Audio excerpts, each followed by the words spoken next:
بسم اللہ الرحمن الرحیم، اظہر علی ہوں اور آپ دیکھ رہے ہیں ڈیلی میدان۔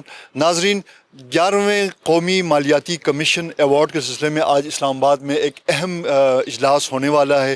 اس اجلاس میں خیبر پختونخوا حکومت پوری تیاری کے ساتھ جو خیبر پختونخوا کا جو مالی مقدمہ ہے وہ وفاق اور دیگر صوبوں کے سامنے رکھنے کے لیے پوری طرح سے تیار ہیں۔ اس حوالے سے خیبر پختونخوا کے مختلف سیاسی جماعتوں نے بھی بڑی تیاری کی ہے، ہوم ورک کی ہے اس ایشو میں۔ گورنمنٹ کے ساتھ وہ ایک پیج پہ ہیں۔ اس وقت ہمارے ساتھ موجود ہیں پشاور پریس کلب میں جماعت اسلامی کے سینئر رہنما عنایت اللہ صاحب، جنہوں نے نیشنل فائنانس کمیشن پر بہت کام کیا ہوا ہے، اس ایشو کو ہائی لائٹ کیا ہے، آرٹیکلز لکھے ہیں، اسمبلی کے فلور پہ اس کو وہ کیا ہے۔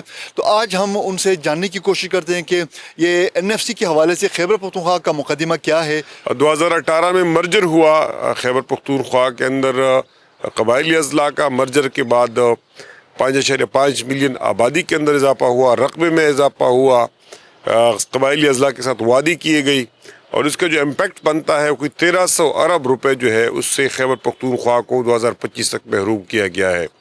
اس کے علاوہ 2017 میں سینسس ہوا، 2022 میں سینسس ہوا۔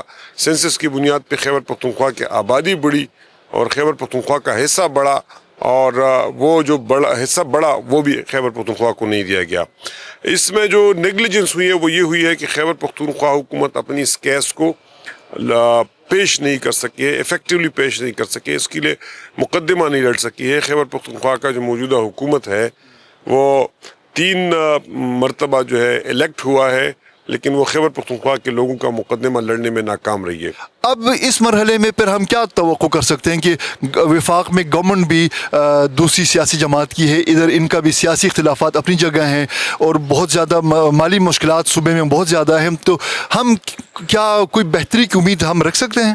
دیکھیں، ایک تو یہ جو موجودہ NFC ایوارڈ ہے، 7واں NFC ایوارڈ جس کو ایکسٹینشن مل رہی ہے، یہ اب غیر آئینی بن چکا ہے، کیونکہ خیبر پختونخوا کا جو جغرافیہ اور حیات ہے وہ تبدیل ہو چکا ہے۔ اس نئے حیات اور نئے جغرافیہ کے اندر اب ایک نیا NFC ایوارڈ لازمی ہو چکا ہے۔ 7 سال تک ایک غیر آئینی NFC ایوارڈ جو ہے وہ دیا جا چکا ہے۔ NFC کا جو ارینجمنٹ ہے وہ غیر آئینی ہے۔